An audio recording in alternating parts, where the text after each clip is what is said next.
আসসালামু আলাইকুম। ডক্টর ইউনূস সরকারের উপদেষ্টারা মাঝে মধ্যেই এমন সব মন্তব্য করছেন বা করে আসছেন, অনেকের কাছে তা স্রেফ হাস্যকর মনে হতে পারে, বিস্ময়করও মনে হতে পারে কারো কারো কাছে, অনেকের কাছে সন্দেহেরও মনে হতে পারে, বিতর্কের তো বটেই। যেমন সবশেষ একটি মন্তব্য আমাদের সামনে এলো, এই সরকারের নাকি কোনো ধরনের শর্ত নেই যে নির্বাচন দিতেই হবে। মন্তব্যটা কে করেছেন? আমার কাছে অনেকটা শ্রদ্ধার মানুষ, যাকে আমি ব্যক্তিগতভাবে চিনি জানি, সেই ব্যক্তিটি ব্রিগেডিয়ার জেনারেল অবসরপ্রাপ্ত সাখাওয়াত হোসেন, শ্রম ও কর্মসংস্থান বিষয়ক উপদেষ্টা। মানে 2024 সালের 8 আগস্ট দায়িত্ব নেওয়ার সময় অন্তর্বর্তী সরকারের নির্বাচন দেওয়ার কোনো শর্ত ছিল না, এমন মন্তব্য করেছেন তিনি। গত সোমবার তিনি বললেন, আমরা যখন 2024 সালের 8 আগস্ট আসি তখন তো আমাদের কেউ ম্যান্ডেট দেয়নি যে 1, 1.5 বা 2 বছরের মাথায় নির্বাচন দিতে হবে। কেউ বলেনি যে নির্বাচন করতে হবে এত তারিখের মধ্যে। আমরাই বললাম যে নির্বাচন হবে, সেই নির্বাচনের পরিপ্রেক্ষিতে যদি রাজনৈতিক দলগুলোর মধ্যে দৌড়াদৌড়ি শুরু হয়ে যায় তাতে তো সরকার হস্তক্ষেপ করতে পারে না। মানে এমন একটা বিষয় যে দয়া পরবশত সরকার নির্বাচনটি দিচ্ছে, যেহেতু রাজনৈতিক দলগুলো দৌড়াদৌড়ি শুরু করে দিয়েছে, তাদের প্রতি খানিকটা সম্মান প্রদর্শন করে এই নির্বাচনটা দিতে হচ্ছে, নচেত নির্বাচনের কোনো প্রয়োজন ছিল না। বিষয়টা কি এমনই? আসলে কি বলতে চেয়েছেন ব্রিগেডিয়ার সাখাওয়াত হোসেন? তিনি তার এই যে মন্তব্যটি, মানে প্রধান উপদেষ্টা একজন প্রেস সচিব আছেন না, মিস্টার শফিকুল আলম, দিনে রাতে একের পর এক মন্তব্য করে যাচ্ছেন, অযাচিত মন্তব্য, মানুষের কাছে এখন হাস্যরসে পরিণত হয়েছে।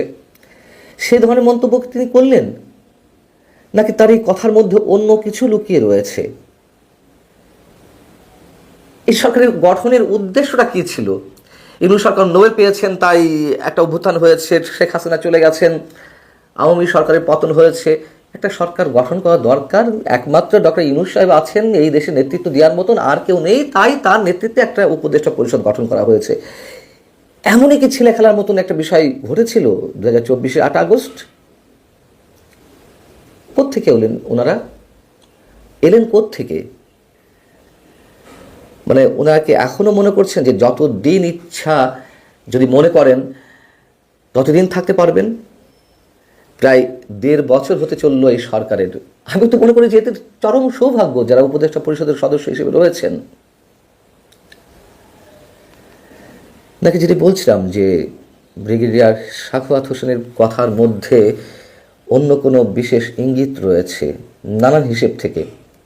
যেমন তার কথার পরের অংশ যদি আমরা একটু বিবেচনায় নিই, সাংবাদিকদের প্রশ্নের জবাবে তিনি তা বললেন, তা থেকেও অনেক কিছু আঁচ করতে পারি আমরা। হয়তো সেগুলো হতেও পারে, না হতে পারে, তবে হিসেবটি কোন দিকে যাচ্ছে এমন একটি সময় এসে তিনি এই ধরনের অযাচিত মন্তব্য কেন করবেন যে এই সরকারের কোনো ধরনের শর্ত ছিল না নির্বাচন দেওয়ার? নির্বাচন মানুষ আশা করেছিল 3 মাসের মধ্যেই হয়ে যাবে, বরং সেটি টানতে টানতে নানান নাটকীয়তা, নানান পর্বের মেগা সিরিয়াল, বিভিন্ন ঘটনা অঘটনের মধ্য দিয়ে এই পর্যন্ত টেনে নিয়ে আসছে। তার কাছে প্রশ্ন ছিল পরবর্তীতে যে আপনি তো দীর্ঘদিন ধরে নির্বাচন কমিশনে কাজ করেছেন, নির্বাচন কমিশনের অন্যতম কমিশনার ছিলেন, বিস্তর অভিজ্ঞতা আপনার, সেই অভিজ্ঞতা থেকে কি মনে হয় যে নির্বাচনের পরিবেশ তৈরি হয়েছে? তো সাখাওয়াত হোসেন বলছেন, আমি ভুলে গেছি, নির্বাচন নিয়ে আমার কাছে বলার মতো কিছু নেই, আমি নির্বাচন নিয়ে অজ্ঞ, কোনো আইডিয়া নেই, এটা নির্বাচন কমিশন বলতে পারবে। অবশ্যই নির্বাচন কমিশন বলবে, কিন্তু তার কাছে যে সাংবাদিকরা প্রশ্ন করেছেন, প্রশ্নটা নিশ্চয়ই অযাচিত ছিল না। প্রসঙ্গক্রমেই এই প্রশ্নটি এসেছে এবং অবশ্যই এই উপদেষ্টা পরিষদে যারা আছেন তাদের মধ্যে নির্বাচন সংশ্লিষ্ট অভিজ্ঞতা নিঃসন্দেহে ব্রিগেডিয়ার সাখাওয়াত সাহেবেরই বেশি। তিনি কেন এই বিষয়টি এরকম হাস্যরসের মধ্য দিয়ে উড়িয়ে দিলেন যে না, আমার কোনো অভিজ্ঞতা নেই, আমি এই বিষয়ে বলতে পারবো না? এখন যে অবস্থায় দাঁড়িয়েছে অবশ্যই এইগুলো সিরিয়াসলি নেওয়া উচিত, অন্তত তার। তো সেখান থেকে তিনি এই ধরনের হালকা মন্তব্য করলেন। বিষয়টি আমি অন্তত হালকাভাবে নিতে চাই না, অনেকেই নিতে চাইছেন না। নানান ধরনের খেলা চলছে, নির্বাচনের তফসিল ঘোষণা হবে। আমরা চাই অবশ্যই, নিঃসন্দেহে এই মুহূর্তে একটি নির্বাচন অবশ্যই দরকার, সুষ্ঠু গণতান্ত্রিক প্রক্রিয়ায় এবং অংশগ্রহণমূলক নির্বাচন। যেহেতু নির্বাচনটি অংশগ্রহণমূলক হচ্ছে না এখনও পর্যন্ত যতটুকু জানা যাচ্ছে, সেই জায়গা থেকে আওয়ামী লীগ নিয়ে নানান ধরনের প্রশ্ন রয়েছে। এই নির্বাচনের শেষমেশ আওয়ামী লীগকে আনা হবে কি না, নির্বাচন পিছিয়ে দেওয়া হবে কিনা। যেমন মানব জমিনে 2-3 দিন আগে দেশের অন্যতম সিনিয়র জার্নালিস্ট, ওই পত্রিকার সম্পাদক মতিউর রহমান চৌধুরী একটি কথা লিখেছেন যে সব কিছু এখন নরেন্দ্র মোদী সরাসরি অবজার্ভ করছেন, সব বিষয়ে সিদ্ধান্ত তিনি নেবেন। তিনি কি নেবেন আমরা জানি না। জয়শঙ্কর ভারতের পররাষ্ট্রমন্ত্রী এর মধ্যে জানিয়ে দিয়েছেন শেখ হাসিনা যতদিন ইচ্ছে ভারতে থাকবেন, ব্ল্যাঙ্ক চেক দিয়ে দিয়েছেন, ওপেন সার্টিফিকেট। এখন তারা কি এই পর্যন্ত করেই শেষ হয়ে যাবে? এদিকে আমরা শুনছি যুক্তরাষ্ট্রের নানান ধরনের হিসেব রয়েছে, আন্তর্জাতিক খেলার যে সমীকরণ সেগুলো উল্টে পাল্টে যাচ্ছে, ইন্দো প্যাসিফিক স্ট্র্যাটেজি নিয়ে অনেক ধরনের কথাবার্তা হচ্ছে। সেই জায়গায় যুক্তরাষ্ট্র এবং ভারতের অ্যালায়েন্সটা কেমন হবে, কোন সমঝোতার ভিত্তিতে হবে, এবং সেইখানে অবশ্যই যে যুক্তরাষ্ট্রের যে ইন্দো প্যাসিফিক স্ট্র্যাটেজি তাতে গুরুত্বপূর্ণ অংশে রয়েছে বাংলাদেশ। শুধু যুক্তরাষ্ট্র নয়, চীনের ক্ষেত্রে কথা বলা যায়, ভারতের ক্ষেত্রে এ কথা বলা যায়। সেই জায়গা থেকে এই নির্বাচন আদৌ হবে কিনা এখনও মানুষের মধ্যে যথেষ্ট সন্দেহ রয়েছে, সংশয় রয়েছে। সেই জায়গায় উপদেষ্টা পরিষদের দায়িত্বশীল সদস্যদের মুখ থেকে যদি এই ধরনের কথা বের হয়, নিশ্চয়ই মানুষ একটু অনুভাবে ধরে নেওয়ার চেষ্টা করবে, হিসেব নিকাশগুলো নিশ্চয়ই তাদের কথার উপর দিয়েই সাজানোর বা মেলানোর চেষ্টা করবে। এবং তফসিল ঘোষণা হবে হয়তো ফেব্রুয়ারির মাঝামাঝিতে নির্বাচন অনুষ্ঠিত হবে। যদি সেই নির্বাচন অনুষ্ঠিত হয় তা নিয়েও মানুষের মধ্যে যথেষ্ট সংশয় রয়েছে। সেই নির্বাচনের মধ্য দিয়ে গঠিত সরকারের স্থায়িত্ব কত দিন থাকবে। বারবার একটা কথা বলি যে আওয়ামী লীগ যে ধরনের নির্বাচন করে আসছিল সেই ধরনের একটি নির্বাচন চাপিয়ে দেওয়ার আরও একটি চেষ্টা চলছে। ব্রিগেডিয়ার সাখাওয়াত হোসেন যদি এই পর্যন্ত উপদেষ্টা পরিষদের সদস্য যে নানান ধরনের ইঙ্গিতময় বক্তব্য দিয়ে আসছেন সরকারের স্থায়িত্ব সম্পর্কে, ডক্টর ইউনূস সরকার কতদিন টিকে থাকবেন সেই বিষয়ে, তিনি যদি ওই সুর মিলিয়ে কথা না বলে থাকেন অবশ্যই তার বক্তব্য বিবেচনায় নেওয়ার মতন এবং খুবই গুরুত্বের সঙ্গে যে তিনি এতদিন পরে এসে এই কথাটি কেন বললেন, কি উদ্দেশ্য এর পেছনে। ভালো থাকুন সবাই। আসসালামু আলাইকুম রহমতুল্লাহি ওয়াবারাকাতুহু। সম্মানিত দর্শক, বেসরকারি টেলিভিশন যমুনা অর্থাৎ যমুনা টিভির একটি টক শোয়ের ভিডিও ক্লিপ এখন রীতিমতো বাংলাদেশে ভাইরাল হয়ে পড়েছে এবং এই ভিডিও ক্লিপের সূত্রে অনুষ্ঠানের উপস্থাপিকা আঞ্জুমান নিকোল, তাকে নিয়ে তুমুল আলোচনা হচ্ছে।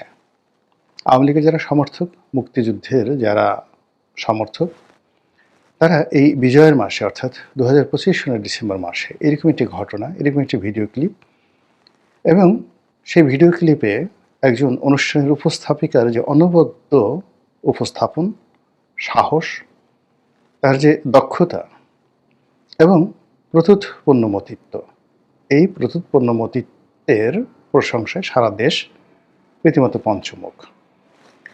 অন্যদিকে যারা স্বাধীনতা বিরোধী শক্তি চক্র, রাজাকার, আলবদর আর শামস, তাদের কাছে এখন এই ভদ্রমহিলা বা এই যে আঞ্জুমান নিকোল, তিনি রীতিমতো একজন মূর্তিমান আতঙ্কের নাম।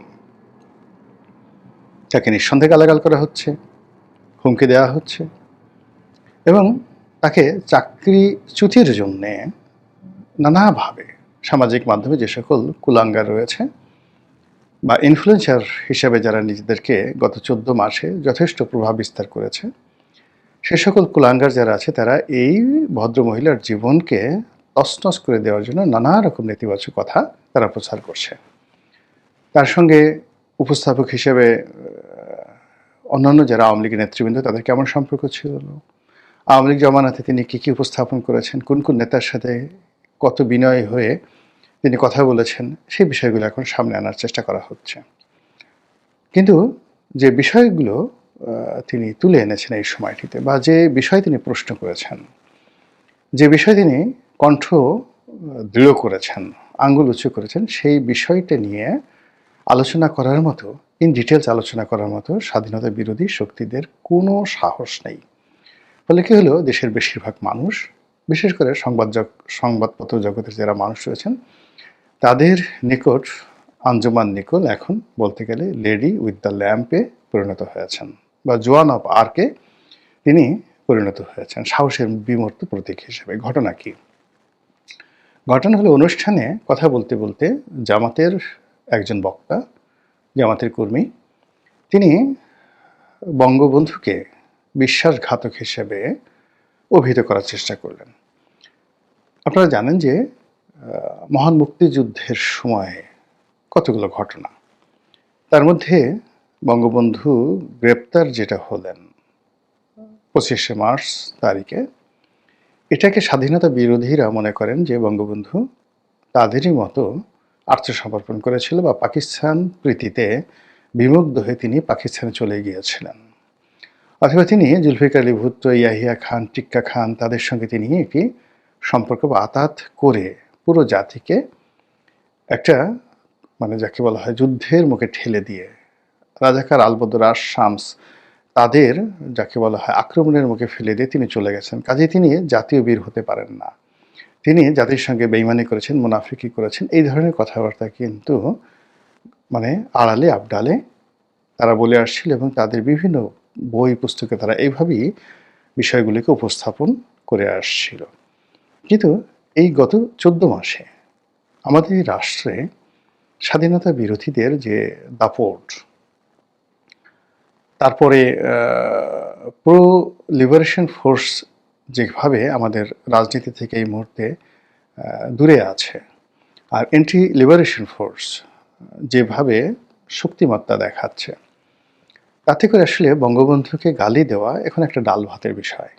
যেখানে বঙ্গবন্ধুর নামকে উচ্চারণ করতে ভয় পাচ্ছে, যেখানে বঙ্গবন্ধুর যে সকল ভাস্কর্য রয়েছে ভেঙে চুরে চুরমার করে দেওয়া হচ্ছে, যেখানে সে সকল ভাস্কর্যের যে বঙ্গবন্ধুর মাথার অংশ, যেটাকে খুলি বলা হয়, সেটিকে ভেঙে সেই খুলির মধ্যে মনুষ্য বিষ্ঠা দিয়ে তারপর সেই খুলি ফেলে দিয়ে ঐতিহাসিক নৃত্য করা হচ্ছে, সেই বাংলায় একজন আঞ্জুমান নিকুল যখন বলেন এই বিজয়ের মাসে বঙ্গবন্ধুকে নিয়ে আপনি যে বক্তব্য দিলেন, তাকে বিশ্বাসঘাতক বললেন, আমি এই মঞ্চে দাঁড়িয়ে আমার যে নোট অফ ডিসেন্ট, আমার যে প্রতিবাদ, সেটা আমি জানিয়ে রাখলাম, ইটস এ হিস্ট্রি।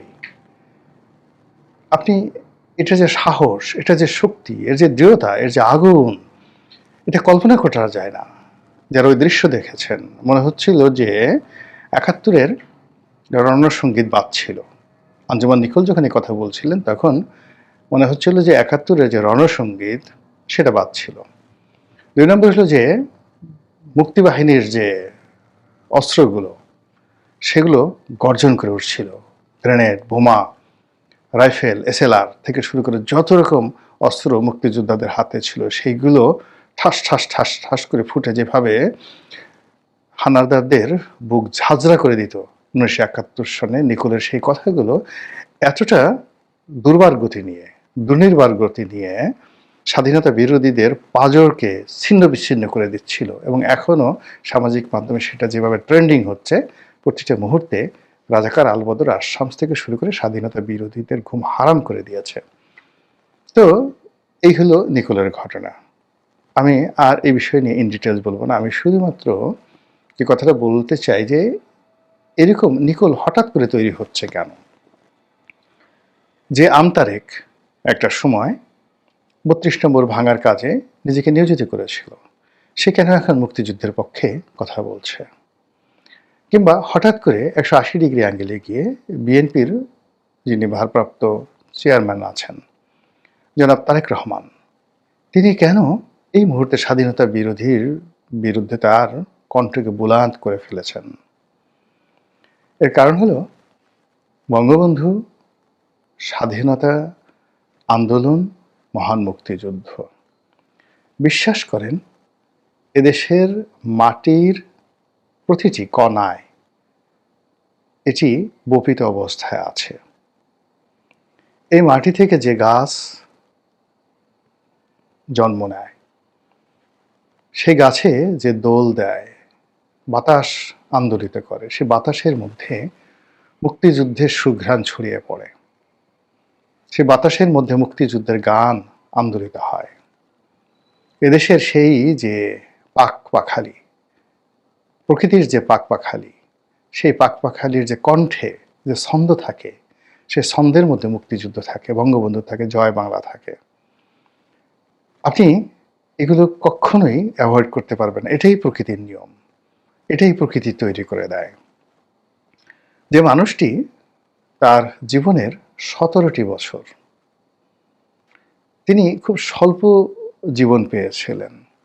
1920 সালে তার জন্ম, 1975 সনে তিনি মারা গেছেন, মাত্র 55টি বছর। তো এই 55টি বছরের মধ্যে যদি 17টি বছর একজন মানুষ শুধুমাত্র দেশের জন্য, রাজনীতির জন্য তিনি যদি জেল খাটেন, এবং সেই জেল খাটার কতগুলো ধাপ আছে। সেই জেল খাটা তার শুরু হয়েছিল স্কুল জীবনে, যখন তিনি দেখলেন তার বন্ধুদের সঙ্গে পুলিশ অন্যায় করছে, অবিচার করেছে, কেউ তো দাঁড়ালো না। বঙ্গবন্ধু দাঁড়িয়ে গেলেন, অন্যায় হচ্ছে, কিশোর, তাকে গ্রেপ্তার করা হলো। তিনি ঢাকা বিশ্ববিদ্যালয়ে পড়ছেন, ছাত্র। আমরা তো সবাই ঢাকা বিশ্ববিদ্যালয়ে পড়েছি, শুধু খেয়েছি আর হেগেছি। কিন্তু তিনি ঢাকা বিশ্ববিদ্যালয়ে পড়াকালীন অবস্থায় ওই যে বিভিন্ন হলের কিংবা রেজিস্টার বিল্ডিংয়ের, কলা ভবনের, সায়েন্স অ্যানেক্স বিল্ডিংয়ের যে সকল তৃতীয় এবং চতুর্থ শ্রেণীর কর্মচারী মানবেতর জীবনযাপন করছিলেন, তারা হঠাৎ করে আন্দোলনে নামলেন। সেই আন্দোলনে নেতৃত্ব দিলেন বঙ্গবন্ধু শেখ মুজিবুর রহমান, এবং সেই কারণে তিনি জেলে গেলেন। এবং 52 ভাষা আন্দোলনের সময় তিনি এই কারণে জেলে ছিলেন। এখন বলেন তো, এই শহরে অনেক লোক বিশ্ববিদ্যালয়ে পড়েছে, কিন্তু বিশ্ববিদ্যালয়ের ছাত্রদের আন্দোলন নিয়ে, রাজনীতি নিয়ে, জাতীয় রাজনীতি নিয়ে, জাতীয় ইস্যু নিয়ে অনেক আন্দোলন করেছেন, কিন্তু আর্তমানবতার সেবায় আন্দোলন করেছেন, মুমূর্ষ রোগীর জন্য আন্দোলন করেছেন, আর তৃতীয় চতুর্থ শ্রেণীর মানুষের জন্য, কর্মচারীর জন্য আন্দোলন করেছেন। এরকম মানুষ যদি বাংলাদেশে খুঁজেন, একজনই পাবেন, বঙ্গবন্ধু শেখ মুজিবুর রহমান। ফলে ওই বিশ্ববিদ্যালয়ের ক্যাম্পাসের কোন জায়গাতে আপনি তার নাম মুছে দেবেন? ওই বিশ্ববিদ্যালয় ক্যাম্পাসের প্রতিটি লতা পাতা যতদিন ওই বিশ্ববিদ্যালয়ে থাকবে, ওখানে যতদিন তৃতীয় এবং চতুর্থ শ্রেণীর কর্মচারী থাকবে, তাদের ভালোবাসা, প্রেম, প্রার্থনা, এই প্রার্থনা অটোমেটিক স্বয়ংক্রিয়ভাবে ইথারের মাধ্যমে আঞ্জুমান নিকোলদের মতো মেয়েদের কণ্ঠে, গোলাম মোল্লা রনিরদের মতো ছেলেদের কণ্ঠে এগুলো গান হয়ে বের হবে। এটা আপনি বন্ধ করতে পারবেন না। তারপর কি হলো? তিনি, আপনি বোঝার চেষ্টা করেন, এখন ডক্টর মোহাম্মদ ইউনূসের ভয়ে সকালে কত মানুষ হার্ট ফেল করছে, বিকেলবেলা থরথর করে কাঁপছে। আর তিনি সারাটি জীবন ইস্কান্দার মির্জার সঙ্গে তিনি লড়াই করেছেন, মোহাম্মদ আলীর সঙ্গে, লিয়াকত আলীর সঙ্গে লড়াই করেছেন, হোসেন সৈয়দ সরওয়ার্দির সঙ্গে লড়াই করেছেন, খাজা নাজিমুদ্দিনের সাথে লড়াই করেছেন। কে না, ইয়াহিয়া খান, টিক্কা খান থেকে শুরু করে কার সঙ্গে বঙ্গবন্ধু লড়াই করেননি? এবং প্রত্যেকবার তিনি জেলে গেছেন, এবং জেলে গিয়ে কখনো তিনি হাউমাউ করে কাঁদেননি। প্রত্যেকবারই তিনি জেলে গিয়ে এক একটা ইতিহাস তৈরি করেছেন, আর সেই ইতিহাস তৈরি করে জেল থেকে বিজয়ীর বেশে বের হয়ে নতুন আরেকটি ইতিহাসের পাদপীঠ তৈরি করেছেন। সেই মানুষ কেন 71-এ পালাবেন? কেন আত্মসমর্পণ করবেন? এই কথা যারা বলে, মূলত কাপুরুষ যারা, অপদার্থ যারা, জ্ঞান পাপী যারা, এবং একেবারে যাকে বলা হয় পাপে পাপে যাদের মনোমস্তিষ্ক জর্জরিত হয়ে গেছে, তারা কেবলমাত্র এইরকম একজন বীরকে এই কথা বলতে পারে, সে পালিয়ে গেছে। বোঝার চেষ্টা করুন, এই শহরে তো বহু মানুষকে গ্রেপ্তার করা হয় এখনো পর্যন্ত, বা আমাদের এই সমাজে বহু মানুষকে হত্যা করা হয়। হত্যা করার পর ধরুন একটা পরিবারে যখন কাউকে নির্মমভাবে খুন করা হয়, সেই দৃশ্য দেখে পরিবারের সকল মানুষ মুহূর্তের মধ্যে ভারসাম্য হারিয়ে ফেলে। ৭৫ 15 আগস্ট যখন বঙ্গবন্ধুকে তারা গ্রেপ্তার করতে আসলো, তাদের মূল টার্গেট ছিল বঙ্গবন্ধুকে গ্রেপ্তার মানে হত্যা করা নয়। তারা বঙ্গবন্ধুকে নিয়ে যেতে চাচ্ছিল অক্ষত অবস্থায় ক্যান্টনমেন্টের মধ্যে। That was their master plan. কিন্তু ঠিক সেই সময়টিতে বঙ্গবন্ধু যখন তাদের সামনে দাঁড়ালেন, এটা ইতিহাস, এটা আমার কথা নয়, ইতিহাস। তিনি যখন দাঁড়ালেন তখন তার হাতে পাইপ। তিনি সেই উইনমোর, সেই তামাকের তৈরি যেটি পাইপ, যেটি টানতেন তিনি ঐতিহ্যগতভাবে ওই সময়টাতে, সেটা তিনি হাতে টানছেন। দৃঢ়তার সঙ্গে তিনি সিঁড়ির মধ্যে দাঁড়িয়ে আছেন। তিনি জানেন যে তার স্ত্রীকে হত্যা করা হয়েছে, লাশ, তার ঘর ভর্তি শুধু লাশ। তার শিশুপুত্র রাসেলকে হত্যা করা হয়েছে, তার পুত্রবধূ, তার সন্তানদেরকে হত্যা করা হয়েছে, এবং দোতলায় লাশের গন্ধ এবং রক্তের গন্ধে পুরো দোতলার পরিবেশে একটা পৈশাসিক অবস্থা তৈরি হয়েছে। তার মধ্যে তিনি দাঁড়িয়ে সাহসের সঙ্গে যারা আততায়ী, তাকে হত্যা করার জন্য এসেছিল, হত্যাকারী, তাদের সামনে সিনা উঁচু করে তিনি বললেন, তোমরা কারা, কেন এসেছো? এত বড় সাহস! এই মানুষটি পাকিস্তান আর্মির কাছে আত্মসমর্পণ করবে এ কথা বিশ্বাস করেন পৃথিবীর কোনো নির্বোধ প্রাণীও বিশ্বাস করবে না। আর এই ধরনের দুষ্ট বুদ্ধি কোনো হায়না, কোনো সজারু, কোনো শেয়াল কিংবা অন্য কোনো নিকৃষ্ট প্রাণী, তাদের মস্তিষ্কে ওই ধরনের নেতিবাচক কোনো কথা আসবে না। আমরা মানুষ এত খারাপ, এতটা অকৃতজ্ঞ। এই অকৃতজ্ঞতার কারণে স্বয়ং আল্লাহ বলেছেন যে ওরা পশুর চেয়েও খারাপ। তো সেই মানুষ আমরা, যারা আমাদের প্রতি আল্লাহর যে নিয়ামতগুলো রয়েছে সেই নিয়ামতের শুকরগুজার আমরা কোনো কালই করতে পারিনি। ফলে এই দেশের জন্য যে সকল ভালো মানুষ ছিলেন, আমরা সবাইকে অপমান করেছি, সবাইকে হারিয়েছি এবং নিজেরা এতিম হয়ে পড়েছি।